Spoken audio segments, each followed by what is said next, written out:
It's been over 3 years since the release of Pokémon Legends Arceus, a game that was a huge switch up for the series. It featured open world gameplay, new ways to catch and battle Pokémon, and instead of focusing on a modern setting and the quest to become the very best trainer in the land, Legends Arceus instead took place in the past and centered around a story of rival clans and space-time rifts.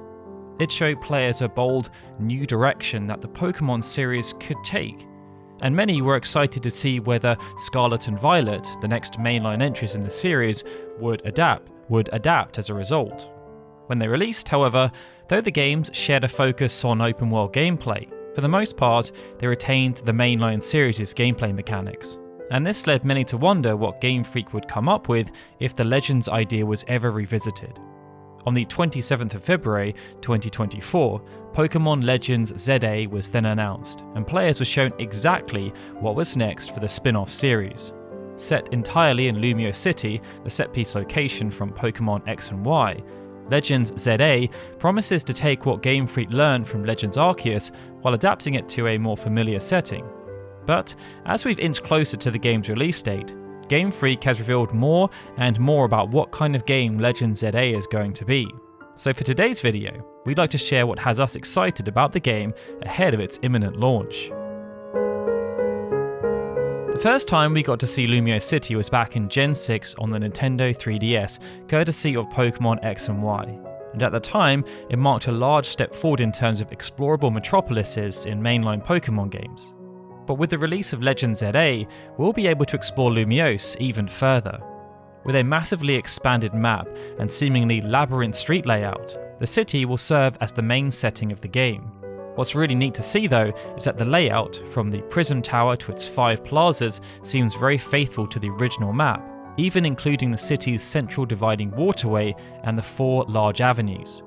But roaming the newly updated city streets and visiting memorable locations from X and Y won't be the only thing on offer, as each arrondissement of the city now features new areas known as Wild Zones. These are part of Lumiose's urban redevelopment, where wild Pokémon roam free, able to be battled and caught. In addition, a good deal of verticality has been added, which means that this time around, players won't be limited to street travel.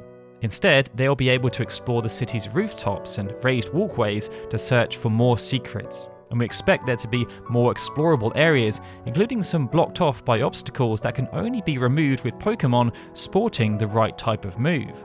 Finally, Lumoise, being modelled on the real city of Paris, is the Pokémon world's City of Lights. And though back on the 3DS we got a taste of its nightlife, this time things are completely different.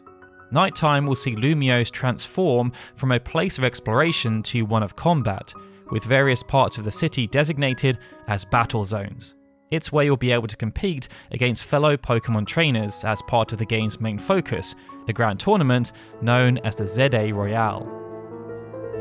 Legends Arceus was heavy on world exploration and encounters with wild Pokémon, but it felt light when it came to trainer battles. This worked well in context, as that game took place in the past, so franchise staples like Pokémon gyms, the Pokémon League, and the Elite Four hadn't yet been established. But due to the fact that Legends ZA takes place in a more modern setting, it therefore makes sense that trainer battles are making a comeback in a big way. They therefore play a central role in the game's core gameplay loop this time around, something that we're very excited to see return. Enter the ZA Royale. This tournament will be the main way that Legends ZA tracks the player's progression as a Pokémon trainer. And once again, it acts as a departure from the classic gym and Pokémon League structure, albeit a departure that's more closely aligned. Starting at rank Z, the ZA Royale will see players fight and claw their way up to rank A, collecting something known as ticket points from defeated trainers, as well as optional side objectives. When enough ticket points have been collected, you'll be able to nab yourself a challenger's ticket and participate in special Pokémon battles called a promotion match. These matches seem to fall somewhere between the gym battles from the main series and a strong trainer fight, and winning one increases a player's rank, allowing them to take on new challenges at higher levels. Legends ZA scenario will then focus around the idea that whoever becomes the top-rated trainer in Lumoise will be granted a single wish. This then raises the stakes from a storytelling perspective, and we hope it's something that will translate into tougher battles with increasingly calculated opponents. Something else that promises to add a new dimension to battling is the expansion of stealth mechanics. In Legends Arceus, it was possible to sneak up on wild Pokémon in order to catch them unawares, and this was an essential part of the player's toolkit when it came to exploring. For Legends ZA though, Game Freak are taking things a little further, allowing players to get the leg up on fellow trainers by way of sneak attacks. Throughout the franchise, Pokémon battles with other trainers have always occurred when players have been spotted or willingly entered into a battle against an opponent, but getting an early advantage has never been part of the equation. While it does feel a little underhanded, this new option sees the player able to sneak around or hide behind cover to stay out of view, all in order to secure preemptive strikes on their opponents and their Pokémon. The advantages are obvious, but be warned, this mechanic also cuts the other way. If you're wandering around Lumiose's designated battle zones and are spotted by another trainer, that trainer can also take advantage by attacking first. This is pretty intriguing, because it has the potential to add an extra element of danger to exploring the battle zones, thereby turning them into a much more involved affair that showcases the overhauled battle system.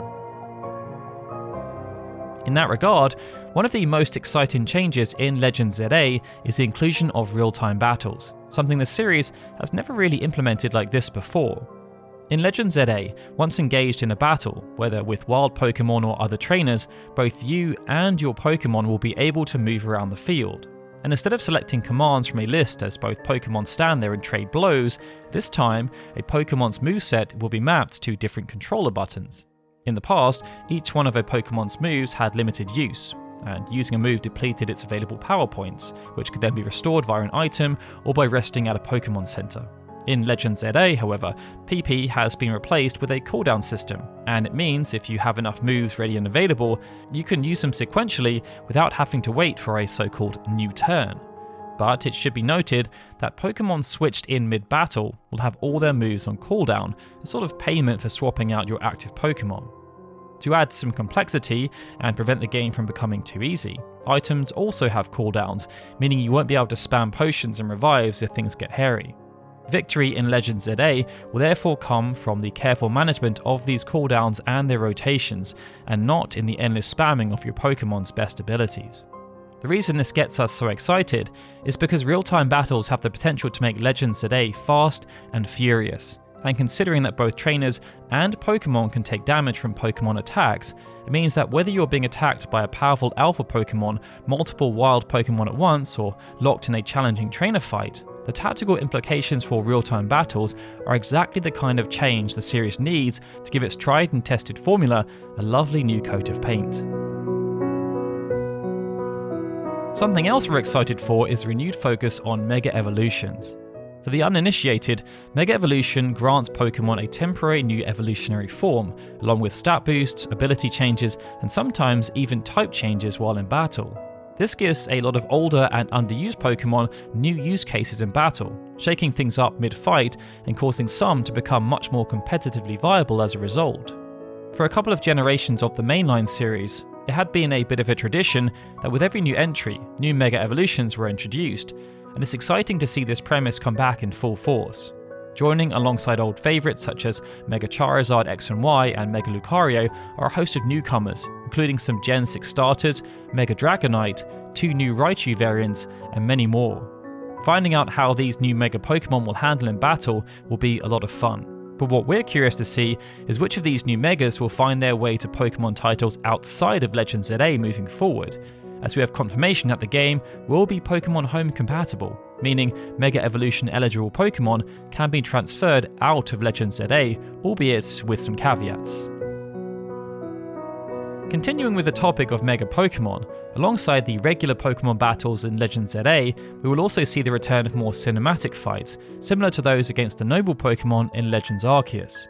From the preview footage we've seen of the fight on the rooftop against a rogue Mega Absol, these fights will build upon the noble Pokémon fights in some key ways, while retaining some of the encounters' core mechanics. For starters, one aspect is that the player themselves will need to avoid the rogue Mega Pokémon's attacks, but this time you'll also need to focus on issuing commands to your Pokémon as well.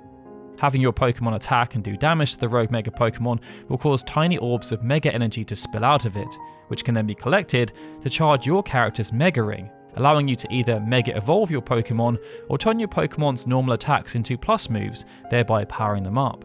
If you choose to Mega Evolve your Pokemon, you'll be on much better footing to go toe-to-toe with the Rogue Mega Pokemon, as all of your Pokemon's moves will become plus moves. But in order to keep your own Pokemon in its Mega Evolved state, you'll need to continue dodging attacks and collecting Mega Energy. When combined with the fact that you'll be able to Mega Evolve more than once per battle, something that wasn't possible in previous entries, this means that Rogue Mega Pokemon fights are shaping up to be an engaging endeavour in multitasking, which consequently means they'll feel much more fleshed out than what we've seen in set-piece battles in Legends Arceus.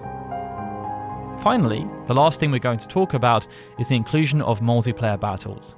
Considering all of the changes that have been made to the core gameplay in the main scenario, it's exciting to think about also jumping into the fray against friends from all over the world with these new mechanics, in both local and online battles.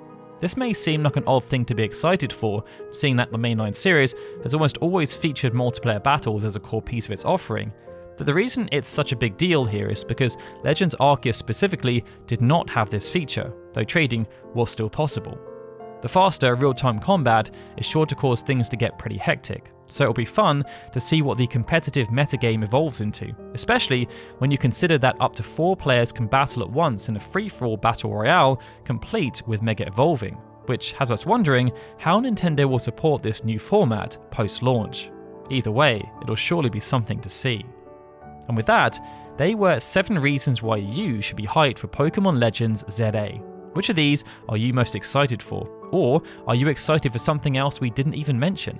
Let us know in the comments below, and be sure to subscribe to DATALOG for more content in the future, including a deep dive into the development history of Pokémon Red and Blue. Be sure to also check out all the unique content we have over on Patreon at patreon.com/datalog, including review podcasts, general RPG news updates, and even some exclusive history episodes. Alright everyone, with that, this is Darryl signing out. I'll see you all again soon for more RPG goodness.